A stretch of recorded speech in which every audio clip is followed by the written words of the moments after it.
Hey everyone, and welcome back to my channel, Transcendence. My name is Christian Ramirez, and on today's episode we are going to be covering a little bit about the near-death experience, what that is, and the soul. So a near-death experience is when someone actually ends up leaving the body. How that happens doesn't really seem to matter, whether they were in coma, whether they drowned, whether they were shot, whether they were in a car crash. It happens in numerous different ways. They're actually studying near-death experience cases or out-of-body experience cases in cardiac arrest patients, because everything I'm sharing with you right now is from all the data I've collected over the years, from many different books, to listening to different near-death experiencers, to listening to different researchers who go into this topic. And I'm going to put some of the books that I've read up on the screen here, just in case you're interested in reading any of them for yourself. There really is so much on this, so if you are interested, I highly recommend doing the research yourself, and you'll come to the same conclusions.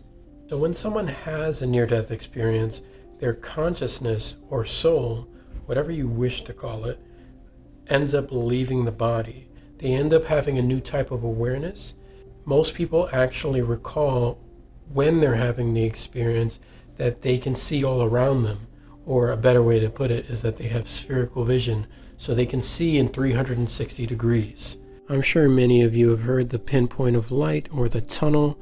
That seems to be a famous thing, and that's actually a thing. So a lot of people mention the tunnel. Not everyone, but a lot of people mention the tunnel, and the people who do often talk about being in this tunnel and they're traveling at great speed, super speed.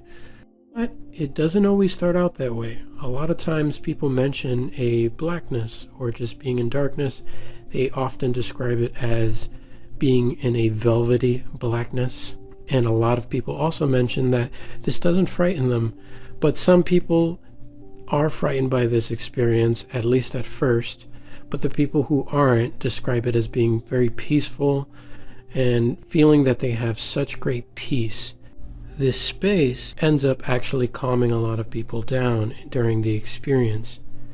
And while this is happening, many come to the realization that they can still hear their thoughts. They still have awareness that they're not actually dead. They also mention that in this space, there is no time. Time doesn't function as it does here. And this lasts throughout the entire experience. They can be there for 5 minutes, or they could be there for 1,000 years. There is only the here and now, but more on that later. At some point during the experience, many people mention the tunnel of light, but it doesn't always start off as a tunnel of light. Some people go straight into the tunnel during their near-death experience.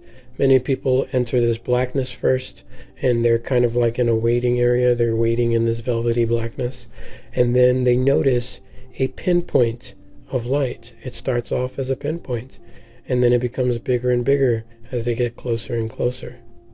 And once they get on the other side of this tunnel of light, they're usually in a space. The space seems to suit them. It changes from person to person. That's why many near-death experiences are different, yet they're similar. They share the same qualities. But in this space, they mention, a forest, a garden, a cabin in the woods. It seems to be whatever comforts the person.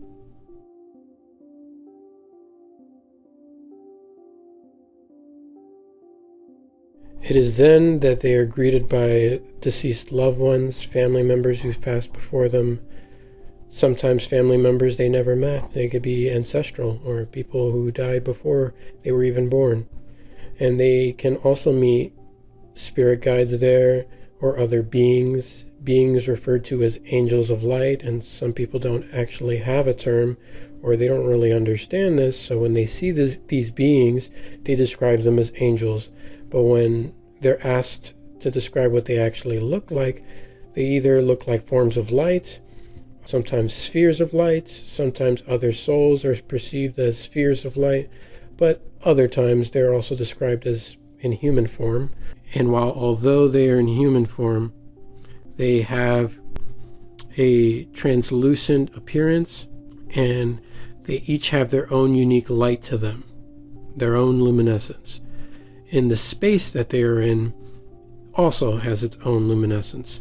So for instance, if there were plants and trees and animals, there seems to be a light coming from everything. And not just the light coming from everything, they're given the awareness that they are connected with everything and everyone who is in this space, even what we would call other souls. They share this oneness, and they are given the awareness that they are one with everything and everyone. And only down here on earth, which is the illusion of separation, where everyone is separate, you versus me.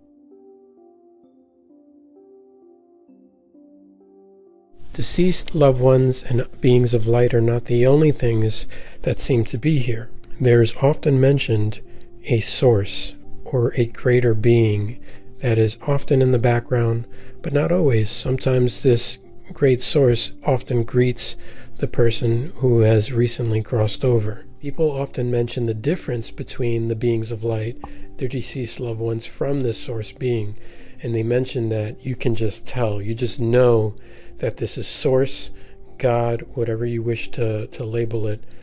And the amount of power and love coming from this being is so incredible that there are no words to describe it.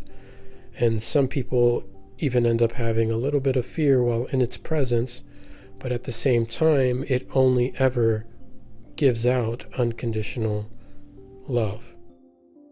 This being never judges anyone, no matter what they have done. It only seems to offer unconditional love that is so immense that it's indescribable in words, and people often have difficulty trying to describe the amount of love that they feel from this being, and they never want to leave the presence of this being because the love is so great and so peaceful. The only judgment that ever comes from anyone is from yourself. And this is where the life review comes into play. Not every person who has a near-death experience has a life review. During the life review, you experience the moment of your birth all the way to the moment of your death, and you experience all the choices that you made, all of the consequences of the choice you've made, and you experience it as if it's all happening to you, because it is all happening to you. So, for instance, if you were to hurt someone unintentionally or intentionally, you get to experience this from their point of view. You actually get to take on their emotions and feelings, and you get to feel how you made them feel. This isn't done out of punishment, but through getting you to understand your choices. This is how the soul learns and grows. For how would the soul learn without contrast? And you don't have to call it a soul. For people who are uncomfortable with that, you can call it consciousness. Every living being has consciousness, a conscious awareness. If you're listening to this video right now, you are a conscious, aware being. You are a spiritual being having a human experience. It's not the other way around. Every living being has a higher self. The higher self is the part of you that remains on the other side, that's not partaking in the physicality of what you're experiencing in your day-to-day life. While connected to you, it's still you, but it's a different aspect of the greater self. So here's an analogy.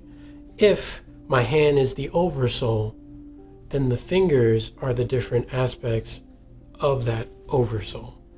So since time does not exist on the other side, your soul is multidimensional. It could be in two places at once. Your soul can split off into different beings. So you can actually have someone else on planet Earth with a piece of that soul, that oversoul, and they are also you. You can also have another you in a different world, in a different parallel reality, or even on a different planet. There is a channeler that I follow called Daryl Enka, and he channels a being called Bashar. Bashar references the laws of existence. Universal law number 1, you exist. You always have, and you always will. You are eternal. Universal law number 2, everything is here and now. What we call the past, the present, and the future are all happening right now. There is only one moment in existence, and it is right now. There is no such thing as time. Clocks exist. Time does not exist. We use it for convenience sake, but time is not what we understand it to be. And how we're able to describe that, or what we call the passage of time, is each now moment being experienced from a different perspective. Again, this specific law is being described by mediums, people who experience near-death experiences, as well as from channelers. Universal law number 4. What you put out is what you get back. Or, my favorite, that which is likened to itself is drawn. Like vibration will attract like vibration. So your thoughts and who you are being in any given moment attracts your experience to you like a magnet. Universal law number 5. Everything changes except for the first 4 laws. Everything is constantly changing. Change is a constant in the universe. Everything will always change, but never those first 4 laws. And that's all for today, guys. I hope you enjoyed that brief overview on the near-death experience and the soul. On the next episode, I'm going to go into a little bit more detail on why the soul actually chooses to come to Earth in the first place. Why do we come here? I hope you enjoyed the episode. Please be sure to like, share, and subscribe. Hit that bell notification icon for me, will you? So you can be notified when I come out with future content. And until then, I'll catch you guys on the other side.